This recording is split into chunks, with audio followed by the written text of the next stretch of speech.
Halo, saya Herbalis Kartika dari channel Exploring Herbal. Di dunia ini, ada jutaan jenis herbal atau tanaman obat dengan kandungan fitokimia dan khasiat terapinya yang beragam atau khas. Oleh karena itu, kita tidak perlu hanya bergantung atau mengandalkan satu atau beberapa jenis herbal saja, apalagi jenis herbal tersebut tergolong mahal dan langka.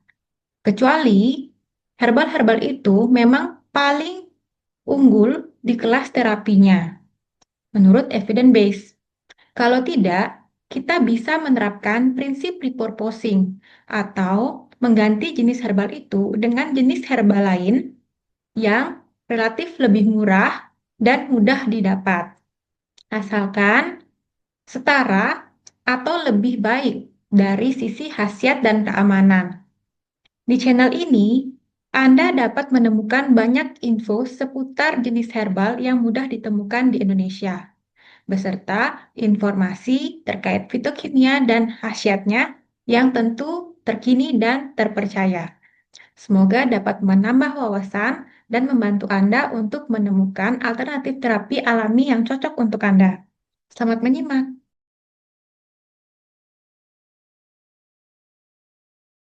Coba dibayangin, ada satu tanaman yang saking kuatnya, saking dihormatinya sepanjang sejarah, sampai-sampai dia dapat julukan seorang jenderal militer. Yap, Jiang Jun atau Sang Jenderal. Dan julukan ini bukan main-main loh. Ini dikasih ke tanaman yang dipercaya punya kekuatan buat ibaratnya memimpin pasukan melawan penyakit. Membersihkan tubuh kita, persis kayak komandan yang lagi membersihkan medan perang. Keren banget kan? Pertanyaannya, tanaman apa sih ini sebenarnya? Dan inilah dia, tanaman yang mungkin Anda kenal dari kebun atau bahkan dari isian kue pie. Tapi jangan salah, di baliknya ada sejarah medis yang jauh lebih dalam dan kuat. Namanya Rheum officinale atau kita kenal sebagai kelembak Cina. Inilah sang jenderal legendaris yang kisahnya akan kita bongkar hari ini. Oke, pertama-tama kita bakal ungkap dulu legenda di balik julukannya yang gagah ini. Kenapa sih dia bisa dapat posisi yang begitu terhormat? Yuk kita cari tahu. Jadi gini, Rheum officinale ini bukan tanaman biasa. Sama sekali bukan. Dia ini semacam herba abadi yang tumbuhnya di lingkungan yang keras loh, di pegunungan Tiongkok Barat dan Tibet. Dan yang paling penting, bukan daun atau batangnya yang dipakai, tapi akarnya. Akarnya yang tebal dan kuat itulah yang jadi fondasi pengobatan selama ribuan tahun. Nah, sekarang yuk kita ikuti perjalanannya yang luar biasa ini. Dari gimana dia pertama kali dicatat di teks medis kuno, sampai akhirnya jadi komoditas super berharga yang diperdagangkan ke seluruh dunia. Sekuno apa sih emangnya tanaman ini? Jawabannya, sekuno ini. 270 tahun sebelum Masehi.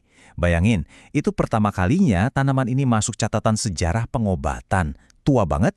Dia itu pertama kali didokumentasikan di Shen Nong Ben Cao Jing. Ini bukan sembarang buku. Ini salah satu kitab paling dasar dalam pengobatan Tiongkok. Dan di situ, kelembak ini diklasifikasikan sebagai ramuan obat tingkat atas. Itu tuh pengakuan paling tinggi yang bisa didapat. Jadi, dari awal banget, posisinya emang udah jadi tanaman elit.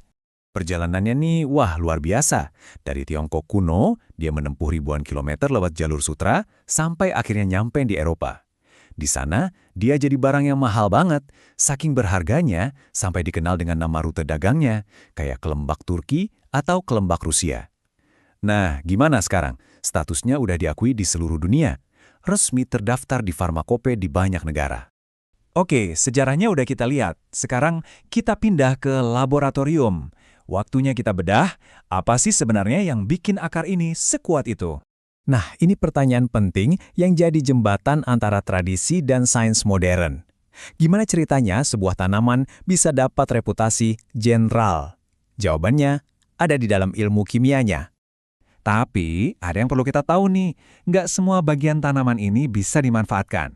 Daunnya yang lebar itu malah mengandung asam oksalat yang tinggi, jadi jangan dimakan ya.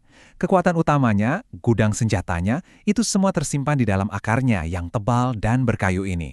Dan inilah nama senjatanya, anthraquinone. Ingat-ingat nama ini ya.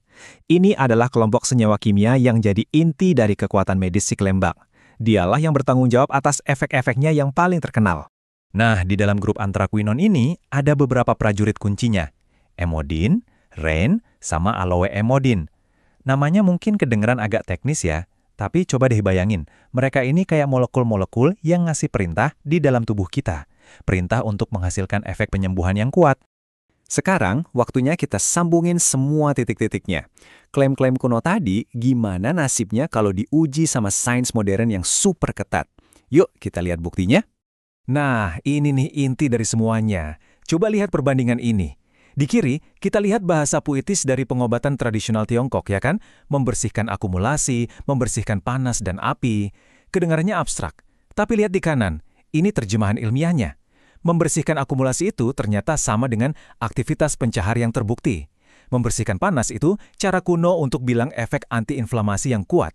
Jadi pada dasarnya, tradisi dan sains ini cerita hal yang sama, cuma pakai bahasa yang beda.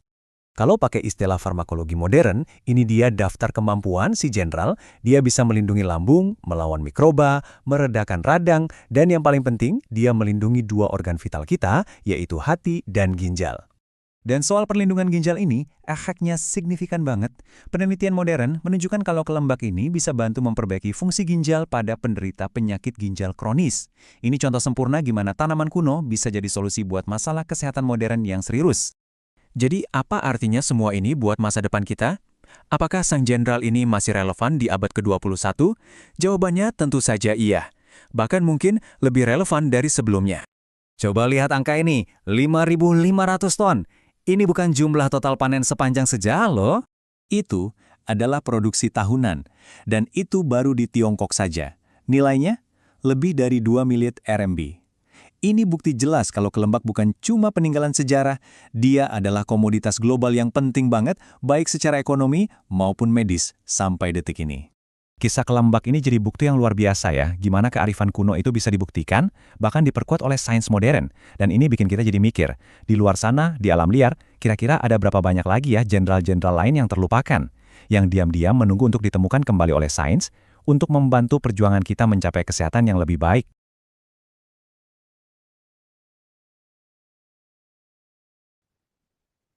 Terima kasih sudah menonton video ini sampai akhir. Kalau channel ini bermanfaat untuk Anda, jangan lupa klik like dan subscribe, serta aktifkan lonceng notifikasi. Anda juga dapat memberikan saran untuk konten video-video berikutnya di channel ini melalui kolom komentar. Sampai jumpa di video berikutnya.